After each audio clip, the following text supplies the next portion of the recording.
दोस्तों नमस्कार। आप देख रहे हैं पॉलिटिकल आइडिया और मैं हूं प्रदीप कुमार। मित्रों, तमिलनाडु विधानसभा चुनाव के परिणाम आने के बाद जितने भी कांग्रेस के नेता हैं, जितने भी नेता हैं, बड़े नेता हैं, सब यही सोच रहे होंगे कि काश हमने बात मान ली होती अपनी पार्टी के ही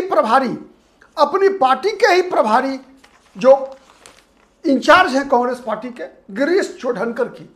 राहुल गांधी भी सोच रहे होंगे दोस्तों कि काश हमने गिरीश चोडनकर की बात मान ली होती, हमने बात मान ली होती मणिकम टैगोर की, हमने बात मान ली होती ज्योतिमणि की। और ये मणिकम टैगोर और ज्योतिमणि ये तो लगातार लोकसभा जब संसद का सत्र चलता है तो राहुल गांधी के साथ साये की तरह होते हैं दोस्तों। लेकिन राहुल गांधी ने अपने साये की बात भी नहीं सुनी, मणिकम टैगोर की बात नहीं मानी, ज्योतिमणि की बात नहीं मानी, प्रभारी गिरीश चोडनकर की बात नहीं मानी, और उसी का परिणाम भुगतना पड़ा इसलिए कि स्टालिन का मोह राहुल गांधी छोड़ नहीं सके। और स्टालिन के मोह में राहुल गांधी ने गलती कर दी। गलती क्या कर दी? टीवी के थलापति विजय की पार्टी, जननायकन बनकर उभरे विजय की पार्टी ने खुलेआम ऑफर दिया था कांग्रेस पार्टी को। खुलेआम ऑफर दिया था कि आप 60 सीट पर विधानसभा चुनाव लड़िए। डीएमके के साथ कांग्रेस पार्टी 27 या 28 विधानसभा सीटों पर चुनाव लड़ी है। 60 सीट देने का ऑफर, खुला ऑफर विजय की पार्टी की तरफ से कांग्रेस को किया गया। यहां तक कि केवल प्रवक्ताओं ने नहीं ऑफर किया दोस्तों, केवल प्रवक्ता ने ऑफर नहीं किया, बल्कि आपको आश्चर्य लगेगा कि विजय के पिता ने भी ऑफर किया कांग्रेस पार्टी को कि 60 विधानसभा सीट और सरकार बनने पर 3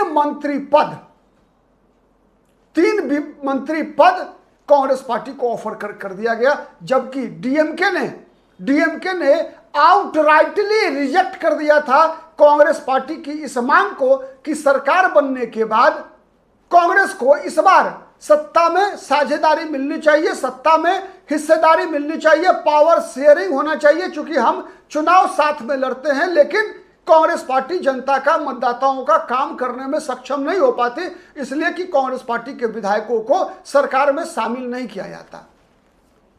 और उसी दौरान जब कांग्रेस की डीएमके के साथ विवाद चल रहा था, उसी दौरान सीटों पर विवाद था, पावर शेयरिंग पर विवाद था। कांग्रेस को पता था, आप याद कीजिए, कांग्रेस पार्टी के जो आईटी सेल के एक अधिकारी है प्रवीण चक्रवर्ती, पर आईटी या रिसर्च एंड एनालिसिस विंग के हैं, इन्होंने स्पष्ट कहा था कि तमिलनाडु की आर्थिक अर्थव्यवस्था बहुत ही खराब स्थिति में है।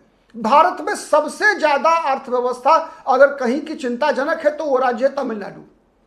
तमिलनाडु की तुलना केवल पंजाब से हो सकती है। और इसी बयान के बाद आपको याद होगा कि जो कनिमोई, जो स्टालिन की बहन है, वो राहुल गांधी से जाकर मिली थी। उसी दौरान टीवीके की तरफ से यह ऑफर किया जा रहा था, और उस ऑफर पर जो कांग्रेस के प्रभारी थे गिरीश चोडनकर ने हामी भरी थी, राहुल गांधी से बात की थी, कांग्रेस को मनाने का प्रयास किया था कि हमें टीवीके का ऑफर स्वीकार कर लेना चाहिए। क्योंकि विजय की तरफ से कई बार यह बातें कही गई कि हम चुनाव लड़ रहे हैं डीएमके के खिलाफ, डीएमके के कुशासन के खिलाफ, और हम जब चुनाव लड़ रहे हैं डीएमके के कुशासन के खिलाफ तो डीएमके के साथ जा नहीं सकते, ना प्री पोल ना पोस्ट पोल। हम बीजेपी के साथ नहीं जा सकते इसलिए कि विचारधारा नहीं मिलता है। एआईएडीएमके और डीएमके दोनों को तराजू के एक ही पलड़े पर विजय रख रहे थे, इसीलिए विजय की पार्टी के लिए कांग्रेस के साथ जाना एकमात्र विकल्प था। उसका एक और कारण भी था, विजय खुद अल्पसंख्यक वर्ग से आते हैं, ईसाई जाति से आते हैं। और केरल हो, चाहे तमिलनाडु हो, चाहे कर्नाटक हो, चाहे वो आंध्र प्रदेश हो, इन चारों पांचों दक्षिण भारत के राज्यों में जो ईसाई मतदाता है वो कांग्रेस पार्टी के बेस वोटर है। विजय नहीं चाहते थे कि कांग्रेस अगर अलग रहेगी तो वोट का विभाजन होगा, ऐसी आशंका थी। अब तो लगता है कि नहीं हुआ। तो इसीलिए विजय ने खुलेआम ऑफर दिया था कांग्रेस को साथ आने का। राहुल गांधी भी गए थे, तमिलनाडु गए थे। तमिलनाडु जाकर राहुल गांधी ने जन नायकन का समर्थन किया।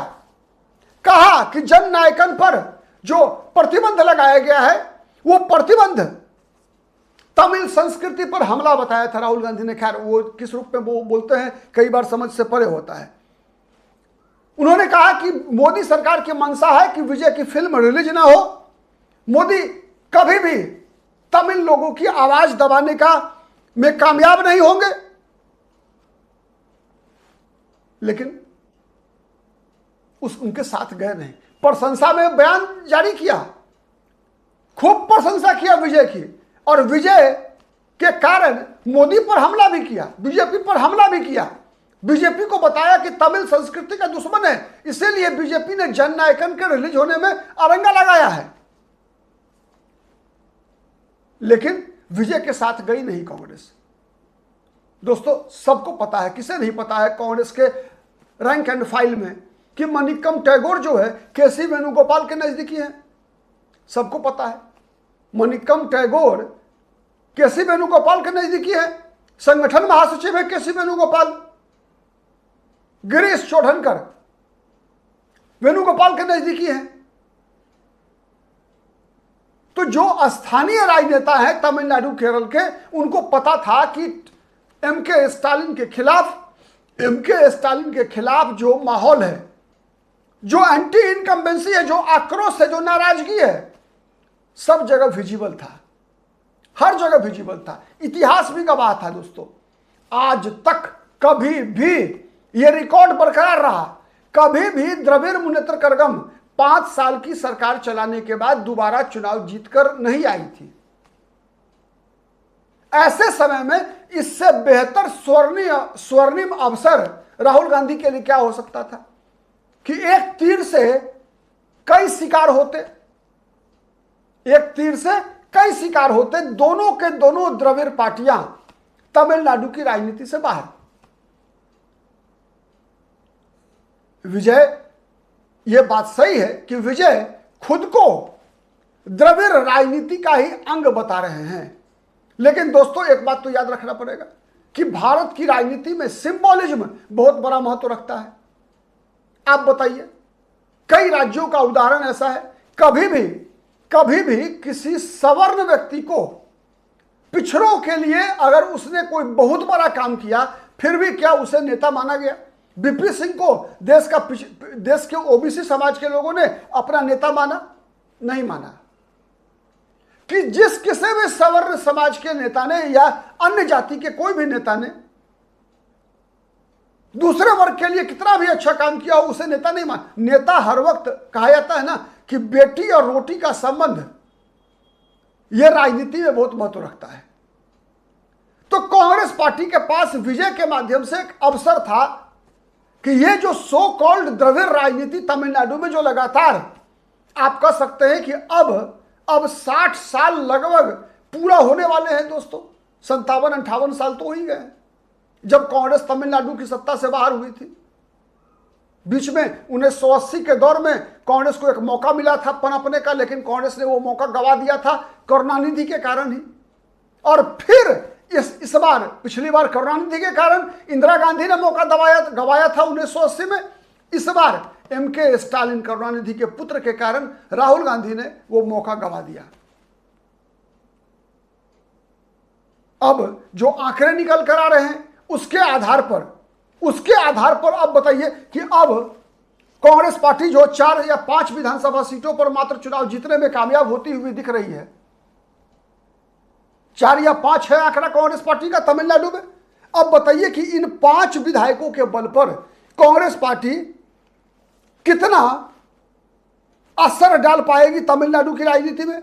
अगर तमिलनाडु में अब कांग्रेस पार्टी पोस्ट पोल सपोर्ट भी करती है अगर टीवीके को, टीवीके चूंकि अपने बल पे बहुमत नहीं मिला है टीवीके को, तो मान लीजिए कांग्रेस के समर्थन से ही सरकार बनती है, तो क्या कांग्रेस पार्टी अपने इन 4-5 विधायकों के बल पर कितना दबाव बना पाएगी दोस्तों? 5 विधायकों के बल पे कितना दबाव बना पाएगी?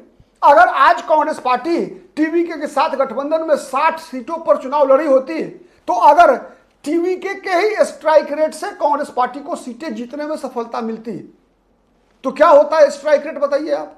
कम से कम अगर 60 में कम से कम कांग्रेस पार्टी 25 विधानसभा सीटें चुनाव जीत सकती थी। तो 25 विधायकों के बल पर जो कांग्रेस पार्टी प्रभाव डाल सकती थी तमिलनाडु की राजनीति में, क्या अब 5 विधायकों के बल पर कांग्रेस पार्टी क्या झुंझुना बजाएगी वहां? तो इसीलिए इतना स्वर्णिम अवसर था राहुल गांधी के पास, और राहुल गांधी के जितने नजदीकी लोग थे सबने इस बात की सलाह दी थी कि कांग्रेस पार्टी के पास अवसर स्वर्णिम है, इसका लाभ उठाना चाहिए। और इस मामले में भी दोस्तों कि एमके स्टालिन कभी भी विश्वसनीय सहयोगी तो है नहीं। कब रहे विश्वसनीय बताइए? एमके स्टालिन बीजेपी के साथ जा चुके हैं, मतलब डीएमके बीजेपी के साथ सरकार बना चुकी है, वाजपेयी जी के साथ, अटल बिहारी वाजपेयी के साथ केंद्र में सरकार में रही है। डीएमके राजीव गांधी हत्याकांड में डीएमके के कारण ही कांग्रेस पार्टी ने दिल्ली की सरकार गिराई थी, गुजरात की सरकार गिरी थी, याद होगा आपको? नहीं, कहा जाता है कि चंद्रशेखर प्रधानमंत्री पद पर थे राजीव गांधी उन दिनों,